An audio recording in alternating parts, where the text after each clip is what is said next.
Je fais un premier test en extérieur avec mon micro sans fil. Youhou! Je suis à côté d'un jardin partagé que j'adore, que je trouve très mignon. Et j'entends des bruits de travaux au loin, donc j'espère que ça s'entend pas trop. Et là, il y a du soleil qui arrive d'entre les nuages et ça fait tellement de bien.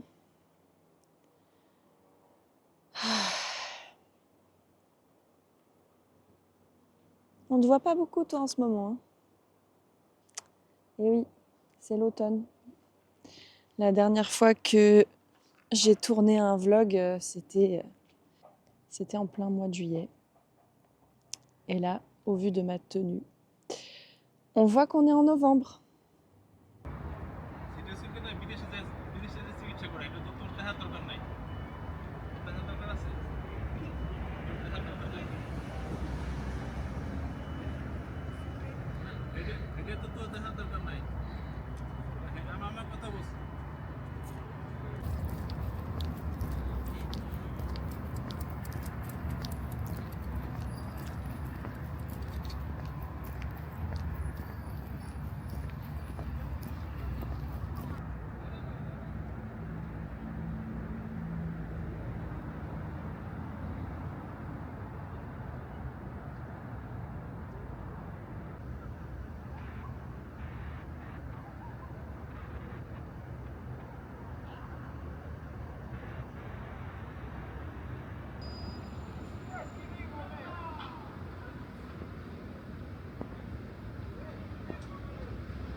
Bienvenue dans mon setup spécial podcast, face cam, on est tranquille, posé, prenez une boisson avec vous. Il y a plein de choses que j'ai envie de vous partager aujourd'hui.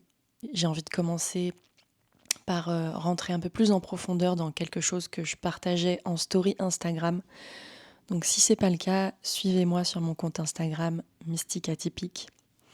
Je vais faire des ponts avec plein de sujets et j'ai envie de finir sur vous partager 4 choses que je fais un peu plus en conscience maintenant et qui m'aident beaucoup dans mes relations. Donc restez jusqu'au bout. Plus je découvre la théorie polyvagale, l'écoute et la régulation du système nerveux, guérison du trauma, théorie de l'attachement, tout ça, plus je me rends compte à quel point c'est féministe. Et pourquoi c'est féministe ? Eh bien parce que c'est des approches systémiques. Donc ça prend en compte tous les systèmes en présence, les systèmes intérieurs, dans notre corps d'être humain, dans notre esprit d'être humain, et les systèmes extérieurs dans lesquels on vit. Et du coup, qui dit approche systémique dit prise en compte des stéréotypes et des oppressions systémiques et de leurs impacts sur la vie des gens. Et ça, c'est très important, je me rends compte, parce que ça fait des approches thérapeutiques beaucoup plus respectueuses et inclusives. Et ce qui m'a fait avoir cette réflexion-là sur Instagram, c'est que j'ai vu une interview de Gabor Maté, docteur Gabor Maté, je vous recommande chaudement d'aller l'écouter, de lire ses livres. C'est vraiment une pépite ce qu'il partage. Dedans, il explique le fait que 80% des personnes qui ont des maladies auto-immunes sont des femmes. Et il explique pourquoi, au vu de sa grande expérience et connaissance sur le corps, le système nerveux, les traumas, tout ça. Et l'essence de ce qu'il dit dans cette vidéo, c'est que dans ce système, dans cette société, les femmes sont programmées depuis leur plus jeune âge pour prendre soin de tout le monde, tout le temps, et de trop prendre sur elles, en fait, ce qui leur appartient pas. Et elles sont pas du tout encouragées à ressentir ou exprimer leur colère. Et on le sait maintenant, la colère, c'est une émotion qui permet de protéger l'intégrité physique et psychique et qui permet de poser des limites saines pour pouvoir justement continuer d'être en relation ou d'avancer sur un projet ou alors changer ce qui a besoin d'être changé pour aller vers un projet plus pérenne, des relations plus saines et tout en prenant soin de sa santé physique et mentale. Donc c'est quand même très essentiel. Sans ça, il y a beaucoup de problèmes, j'en suis. Moi-même, je l'ai expérimenté maintes fois et je le découvre de plus en plus. Sans la colère, on peut finir en burn-out de l'espace, comme il m'est arrivé l'année dernière, sans limite saine en fait en place. Ça peut vraiment avoir des conséquences très nocives. De voir ça, ça m'a fait réaliser à quel point j'aime la systémie. Et ça m'a rappelé mon tout premier cours de systémie quand j'étais en master de psycho à Montpellier, où j'ai eu un cours de systémie familiale. Et ça a été mind-blowing, quoi. Vraiment, voilà, vous voyez l'emoji avec le cerveau qui explose et l'emoji avec des cœurs à la place des yeux. C'était moi. Ça m'a vraiment beaucoup parlé et inspiré. Et une part de moi s'est dit, ouah, pour une fois, quelqu'un voit ce que je vois, voit ce que je ressens et met des mots dessus sur vraiment l'approche systémique, en fait, où il y a tout de suite cette prise en compte de l'interdépendance, des jeux de pouvoir, la responsabilité qu'ont les adultes par rapport aux enfants. Et après, on accélère. 10 années passent à peu près. C'est le printemps 2022. J'ai 30 ans. Je fais un stage de CNV et TPV, communication non violente et théorie polyvagale. Et là, vraiment, à nouveau, pour la première fois de ma vie, je ressens la sensation de sécurité dans mon corps. C'est quelque chose qui est difficilement explicable parce que c'est quelque chose qui se ressent dans le corps et pas autrement. C'est pas juste mentalement se dire je suis en sécurité, c'est complètement différent. Pour donner une image, c'est un peu comme si j'essayais de vous expliquer le goût du sucré, mais vous avez jamais goûté de toute votre vie le goût du sucré. Donc j'aurais beau mettre tous les mots possibles, ça vous fera jamais ressentir le goût du sucré en fait. Et ben la sécurité, c'est pareil. Ça passe par soi-même et par son propre corps. Et là, c'est ce qui m'est arrivé en fait. Pour la première fois, je goûtais le sucré et j'étais choquée et j'étais agréablement surprise en même temps. Waouh, qu'est-ce que c'est agréable. Et c'est possible en fait. Il y a une part de moi qui s'est dit, c'est possible. Et en même temps, j'ai réalisé, ah mais j'ai jamais ressenti ça de ma vie en fait. En 30 ans d'existence, je n'ai jamais ressenti ça. J'ai commencé à réaliser, parce que ça s'est pas fait en une fois, à quel point j'étais tout le temps pilotée par l'anxiété, par le mental, par mes états de survie. Voilà, ça a été le début, l'ouverture vers ce chemin. Là, on accélère encore 1 an après, printemps 2023, je commence petit à petit à tomber en burn-out vraiment sévère, jusqu'au point culminant à l'été 2023 où je peux plus me lever, me faire à manger, me laver. Vraiment, il n'y a plus d'énergie dans le système. Mon corps me dit stop. C'était violent, vraiment c'était violent à vivre. Et en même temps, maintenant, on est un peu plus d'1 an plus tard. Là, au moment où j'enregistre cette vidéo, on est en novembre 2024. Et maintenant, avec le recul, forcément, c'est plus facile de voir les bénéfices. Et maintenant, j'en suis à un point de connaissance du système nerveux et de plus de compassion envers moi-même et de compréhension, où j'ai de la gratitude pour mon corps. Où je me dis, heureusement qu'il m'a arrêtée, parce qu'il aurait pu m'arriver des choses bien plus graves plus tard. De toute façon, le corps, il contient toutes les infos, il contient toute la vérité. Il va exprimer ce qu'on veut pas voir, ce qu'on repousse. Donc, le corps ne ment pas. Et du coup, au printemps 2023, en parallèle, je sais plus trop comment, mais je tombe sur le podcast de Camille Thomas qui s'appelle Pas de soucis. Et là, c'est deuxième grosse ouverture de porte par rapport au système nerveux, à l'anxiété, aux mécanismes du trauma, à l'attachement, la honte toxique, la colère réprimée, tout ça, vraiment tout un monde s'ouvre. L'inflammation, la nutrition, enfin voilà. Elle parle de énormément de choses et je recommande allègrement ce podcast depuis. Ouais, je pense que les gens qui me regardent, qui sont sur ce chemin, je me dis qu'on peut vraiment être fiers de nous. La fierté saine, c'est être fier d'avoir un élan de vie et de l'avoir suivi, de l'avoir mené à bien en fait, et se célébrer et se dire ouais, youpi. Souvent, on confond la fierté saine et la vantardise et l'ego. On peut être fier de faire ce qu'on fait parce que c'est des choses qu'on nous a jamais montrées, qu'on nous a jamais appris, qu'on n'a jamais vu modéliser. Plus j'avance sur ce chemin, plus je me rends compte que travailler avec son système nerveux, c'est être des pionniers, des pionnières. C'est vraiment une révolution profonde qui a un impact à l'échelle mondiale en fait, parce qu'à partir du moment où tu travailles avec la couche la plus profonde de ton être, ça va avoir un impact positif sur toi et de fait sur tes relations et de fait ça diffuse plus largement. Et vu à quel point le monde, en tout cas notre société moderne à nous, elle est basée sur le trauma, basée sur les réponses de survie, c'est vraiment révolutionnaire de faire ça. Et je parlais du corps, et pour moi le corps c'est vraiment un instrument essentiel de la guérison profonde, parce que le corps il peut pas mentir, il contient la vérité, il contient les infos. Et ça me fait penser à Peter Levine qui dit que les sensations physiques sont le fondement de la conscience humaine. Et que dans notre biologie, on est conçu pour réagir au monde qui nous entoure, qui est en perpétuelle évolution. Donc le corps, c'est vraiment un outil formidable. Et lui, il est toujours dans le présent.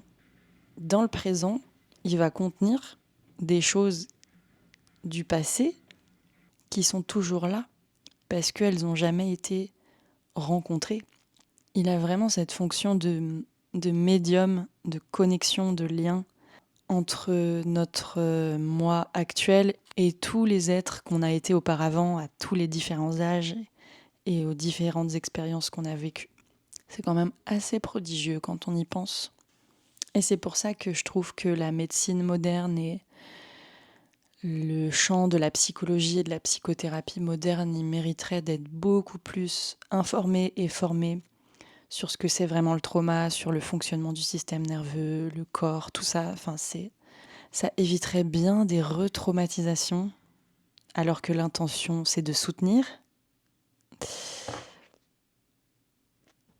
Je sais pas vous, mais moi, en ce moment, je sens vraiment qu'on est rentré dans une ère de grands changements.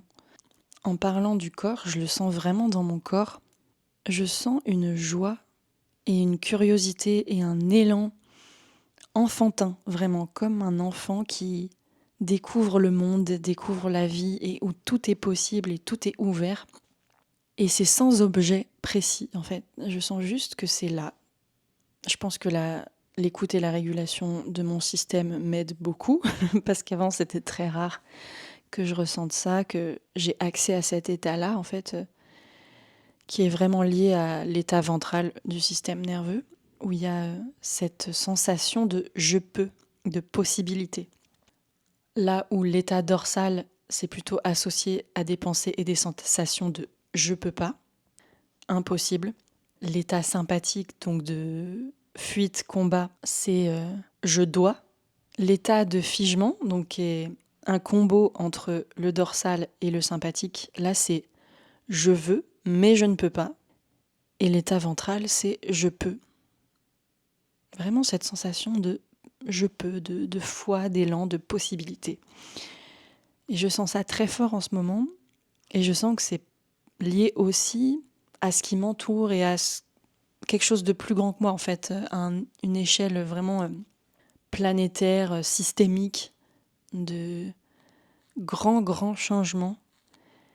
Et il y a des bouleversements, il y a des tragédies, il y a des choses horribles. Et en même temps, il y a des mises en lumière. Il y a cette énergie de résistance et de révolution et de non, en fait, de colère saine, de posage de limites, de justement, on arrête de se cacher, de faire semblant, de rien dire. On arrête de cautionner les abus. Tout ce qui a besoin d'être mis en lumière est mis en lumière. Et plus c'était abusif, plus ça tentait de se cacher, et plus ça abîme et ça blesse la vie, dans son sens large, quelle que soit la situation, plus la mise en lumière, elle est violente et percutante, et plus elle fait des remous. J'ai un peu cette vision d'un grand tissu, en fait, on secouerait, comme si on était en train de secouer la nappe cosmique, là, et tout ce qui a plus à être dessus, hop, ça vire. Ça vire pour repartir d'une clean slate. C'est le mot en anglais qui me vient, mais table rase, en fait, voilà. Et ça me fait penser à ce que je vis depuis plus d'1 an, depuis le burn-out. Et je sais qu'il y a beaucoup de gens qui me suivent sur mes réseaux qui ont vécu des choses similaires, où vraiment je suis nettoyée, mais nettoyée de fond en comble pour que ressortent à la lumière et ressortent de mon système toutes les peurs et toutes les croyances qui m'empêchent d'être vraiment moi-même en entier. Toute la honte toxique qui croit que je mérite pas d'être aimée, que personne va m'aimer si je suis vraiment moi-même, que je vais être vraiment blessée psychiquement et physiquement si je dis ma vérité, que je pose mes limites, que j'écoute mes besoins. Voilà, toutes mes insécurités autour de ça, elles font que ressortir depuis le burn-out. Ah, c'est pas agréable, hein. Et en même temps, c'est comme de l'acupuncture. Ça pique et ça peut faire mal. Pas toujours, mais ça peut faire mal. Et en même temps, c'est pour libérer ce qui a besoin d'être libéré, faire circuler l'énergie, ramener de l'énergie et de la ressource là où il y en a besoin, là où ça manque, dégager les trop-pleins, dégager ce qu'il n'y a pas à être dans le système. C'est vraiment ça, quoi. Mais sur tous les plans de ma vie, vraiment, tous les plans de ma vie, il n'y a rien qui a été laissé derrière, quoi.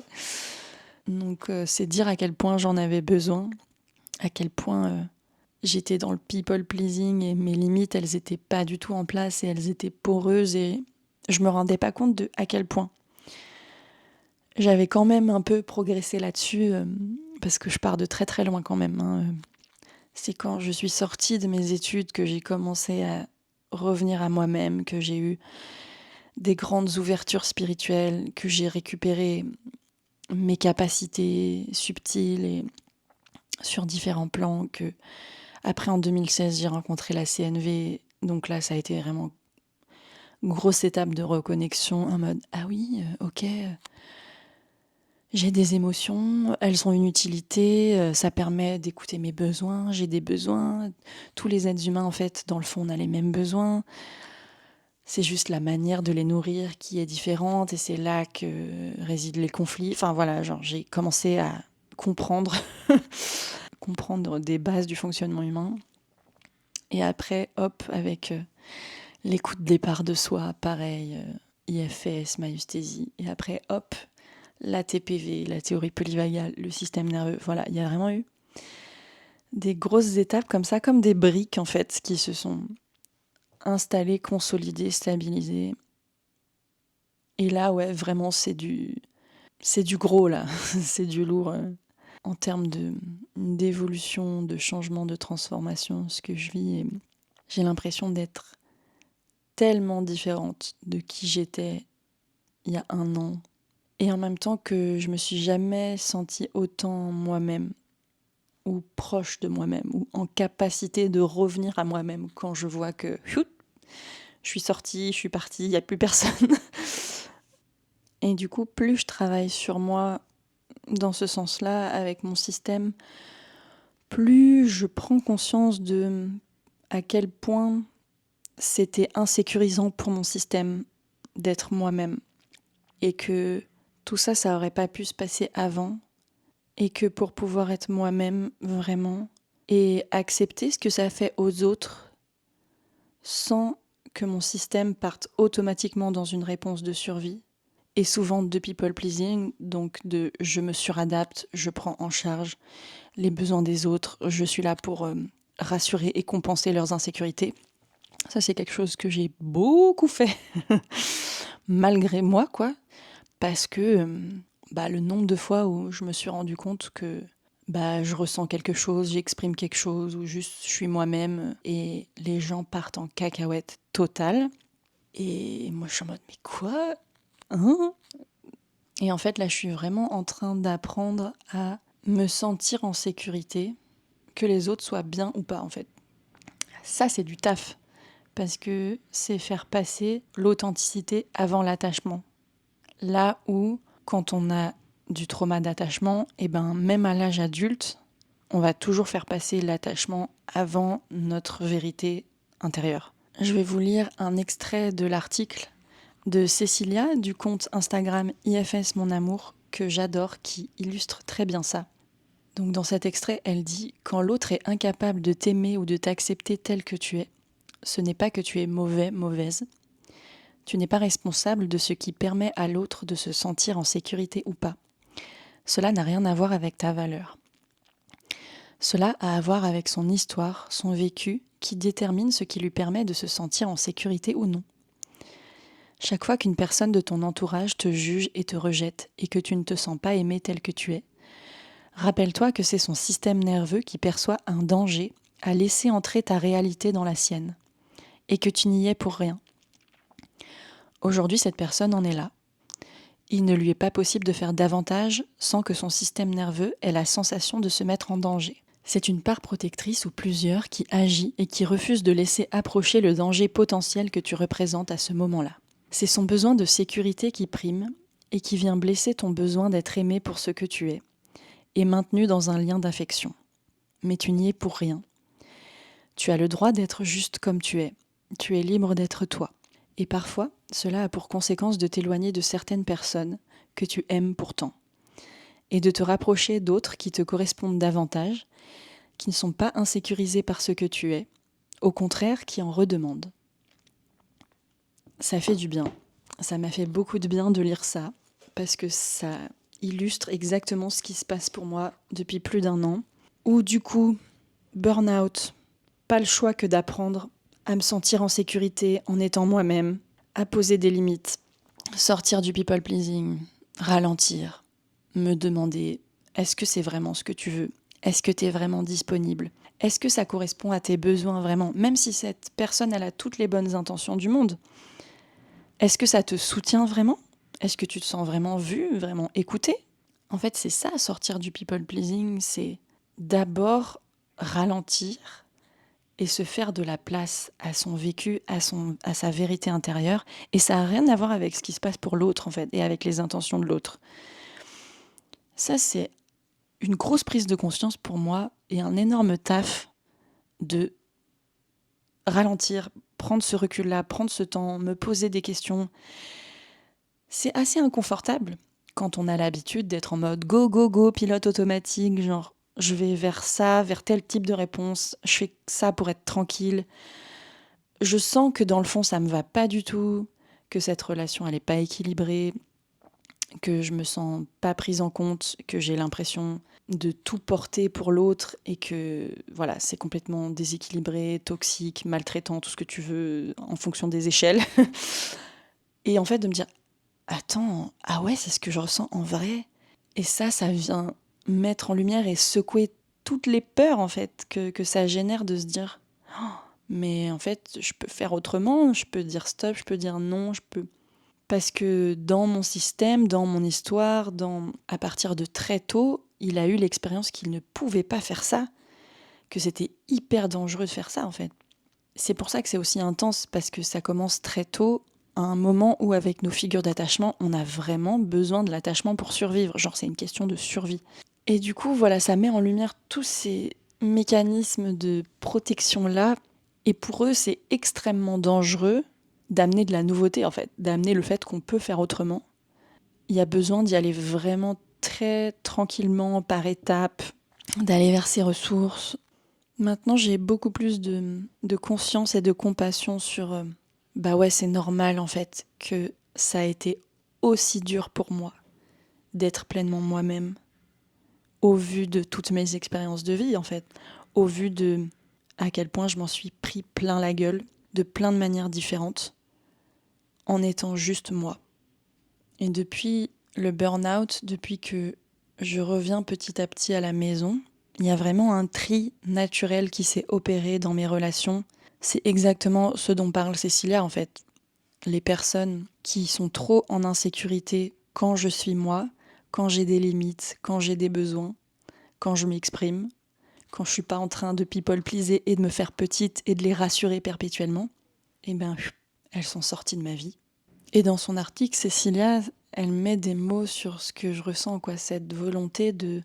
Bah moi j'ai envie de traîner avec des gens pour qui je suis un cadeau en fait, qui n'ont pas à faire des efforts pour être avec moi et avec qui j'ai pas à faire des efforts pour être avec eux en fait, avec qui c'est vraiment un élan sincère, naturel et où il y a de la disponibilité et où quand il y en a pas, eh ben il y a de la compréhension, il y a du soutien, il y a de la prise de responsabilité. Quand il y a du conflit, eh ben il y a des excuses sincères, il y a de la co-responsabilité et il y a des changements concrets en fait, des actions concrètes quoi, où c'est pas juste des mots ou alors de la justification où la personne elle parle perpétuellement d'elle-même, elle se justifie et moi et elle ramène tout à elle en permanence et où il n'y a pas d'espace en fait de rencontre et de coucou je suis là j'existe.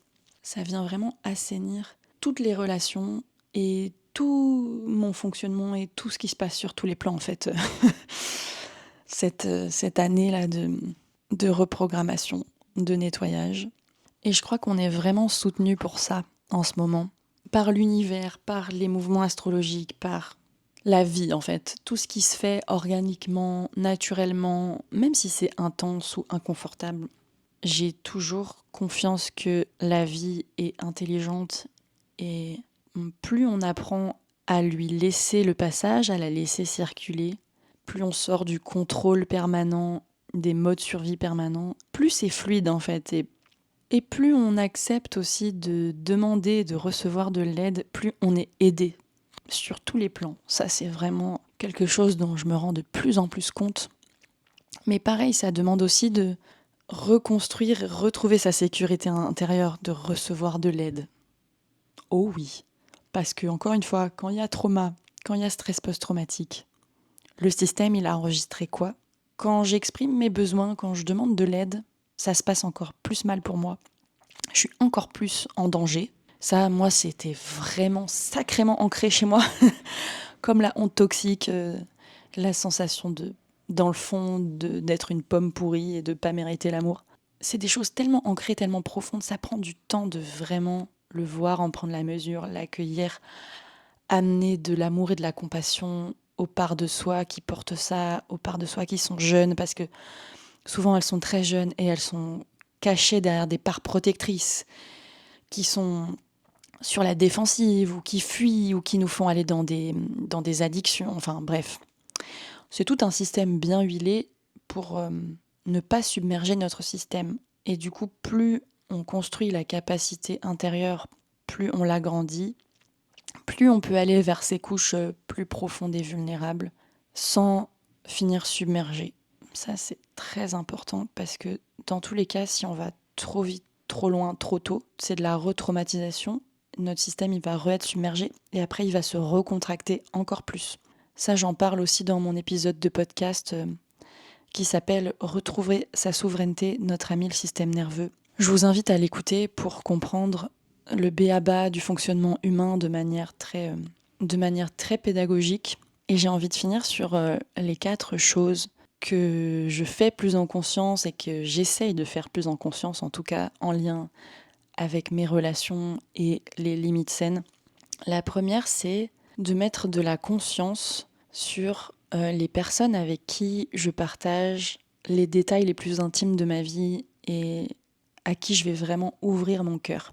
De le faire en conscience et de me donner la permission d'être sélective et de pas tout dire à tout le monde comme ça. Parce que partager nos ressentis les plus profonds, les plus authentiques, les plus vulnérables avec une personne parce qu'elle l'a demandé ou avec tout et n'importe qui sans se poser la question de est-ce qu'elle est vraiment capable de tenir l'espace pour ça, pour moi, souvent ça finit par blesser plus que ça aide. Et ce qui m'aide et ce que tu peux te dire aussi, c'est ce que je ressens, qui je suis, ma vérité, elle mérite d'être traitée avec gentillesse, avec soin, avec attention. Du coup, choisis des personnes qui sont en capacité de t'offrir ça. La deuxième chose, c'est quel niveau d'espace émotionnel j'accepte d'offrir et de tenir pour les personnes de qui je ne suis pas proche. Ça fait sens dans nos relations proches, les relations importantes pour nous, d'offrir de l'espace et de l'écoute pour ce que ressent l'autre et de témoigner de l'empathie et de l'attention. Mais notre capacité, elle n'est pas illimitée.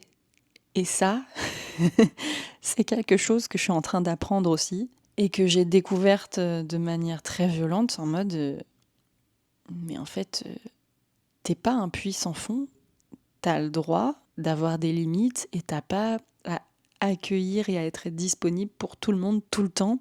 Donc quand un inconnu ou une connaissance commence à, comment on dit en français, parce que j'ai le emotional dump, commence à se lâcher émotionnellement et à déposer plein de trucs sans nous poser la question de si on est consentant ou pas, de l'écouter, sans se soucier si on est disponible ou pas en fait, ou en partant du principe qu'on est forcément disponible, eh ben c'est totalement ok et légitime de dire non en fait, de dire stop et de quitter la conversation. Et même aussi avec des proches, parce que c'est pas parce qu'on est proche qu'on est forcément tout le temps disponible ou que on doit à l'autre d'être tout le temps disponible. C'est quelque chose que j'ai réalisé aussi.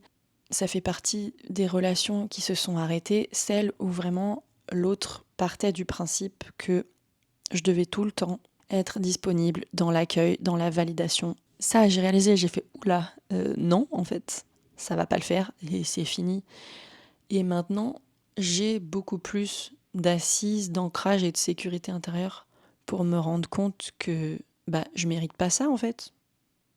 J'en viens à mon troisième point, qui est le fait de quelles personnes je vais laisser leur opinion de moi compter ou pas. C'est normal de faire des erreurs et c'est ok de recevoir des critiques constructives, d'être appelé à prendre sa responsabilité et à s'excuser et à changer. En fait, c'est normal d'évoluer, de grandir, de faire des erreurs. C'est comme ça que ça se passe. Et dans les relations, ça arrive tout le temps. En fait, il faut arrêter de croire que une relation, pour qu'elle marche, il faut qu'il n'y ait jamais ça. Au contraire. Mais pas toutes les opinions et les visions négatives des gens sur soi méritent forcément notre attention. Si c'est pas des personnes en qui on a confiance, qu'on respecte ou qui nous respectent, s'il y a un long historique de on s'est pas senti écouté, considéré ou même de mauvais traitements, si c'est des personnes qui nous ont montré qu'elles n'avaient pas nos meilleurs intérêts à cœur, eh ben, leurs opinions de nous ne méritent pas du tout notre espace mental.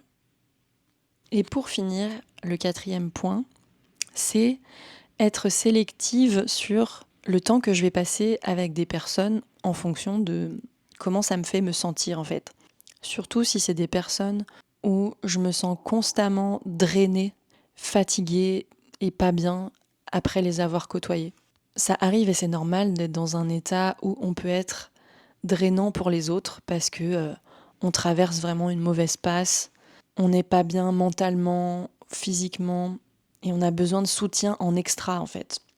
On a des moments comme ça de plus grande vulnérabilité où on a plus besoin de compter sur les autres que d'autres moments. Moi-même je sais, moi-même je me suis retrouvée extrêmement démunie à devoir beaucoup compter sur les autres, notamment sur Étienne avec qui je partage ma vie. Et vraiment merci Étienne si tu regardes cette vidéo pour l'extra soutien et compréhension et soin que tu m'as apporté à plein de moments où j'étais vraiment extrêmement démunie et invalide, quoi. Vraiment, c'était de ce niveau-là. Bah, c'est ça aussi, l'interdépendance, quoi. C'est pas être toujours au top. C'est il y a des moments où on a besoin de plus de soutien et à l'inverse, des moments où on a plus de disponibilité que la personne avec qui on est.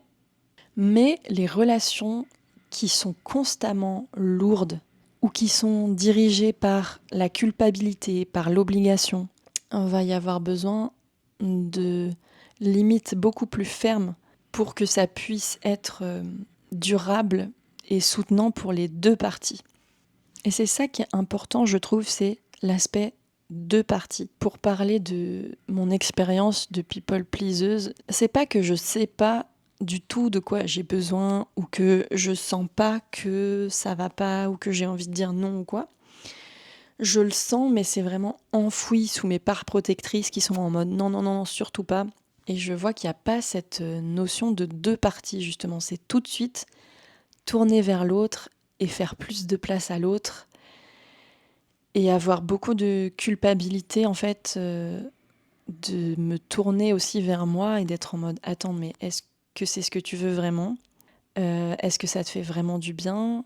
Ça nourrit vraiment ton besoin? Est-ce que ça rejoint ton besoin ou pas, en fait? Qu'est-ce que tu sens vraiment dans ton corps? Voilà, ça implique d'avoir conscience qu'il y a deux parties, en fait, qu'il y a une distinction entre moi et l'autre et que pour qu'il y ait un vrai lien, une vraie relation, il faut qu'il y ait cette distinction. Si on est dans la fusion et qu'on a le réflexe de tout le temps laisser la place en permanence à l'autre et de pas du tout vérifier avec soi-même comment on se sent, comment on est, c'est quoi nos besoins, c'est de la fusion en fait. Et ça donne pas des bonnes choses.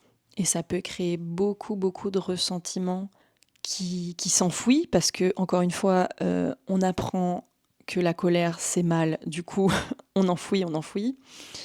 Et au bout d'un moment ça explose et ça sort pas comme on voudrait, comme on aimerait. Et du coup on s'en veut et du coup ça vient nourrir encore une fois la boucle infernale de la honte toxique. Et voilà, ça je l'ai vu beaucoup plus clairement ces derniers temps, ce mécanisme en moi et faire un travail de libération de la honte toxique, c'est vraiment hyper essentiel et hyper soutenant parce que c'est au cœur de beaucoup de réactions qu'on n'aimerait pas, qui sont délétères dans nos relations et aussi de ce qu'on va accepter ou non dans notre vie et d'avancer de nos projets ou pas. Enfin, de pouvoir être soi et faire ce qui nous tient à cœur et être en relation avec les gens qui nous sont chers en fait. C'est la honte toxique, ça vient vraiment entacher tout ça. Dites-moi dans les commentaires s'il y a des choses qui vous ont parlé, si vous vivez des choses similaires aussi, ou que voilà, vous êtes sur ce chemin. Je sais que ça fait du bien de se sentir moins seul dans tout ça. Ça permet de sortir de la honte aussi. Comme d'habitude, likez, commentez, partagez la vidéo, abonnez-vous. Tout ça, ça soutient énormément la diffusion de mon travail. Et merci d'avoir regardé cette vidéo jusqu'au bout. Ça aussi, c'est un énorme soutien si t'es encore là. D'ailleurs, si t'es encore là, tu peux commenter l'emoji du vent qui souffle là pour représenter l'ère du grand changement. Prenez bien soin de vous. J'alterne entre le tutoiement et le vouvoiement. C'est comme ça. Prenez soin de vous et de ceux que vous aimez. Et à bientôt.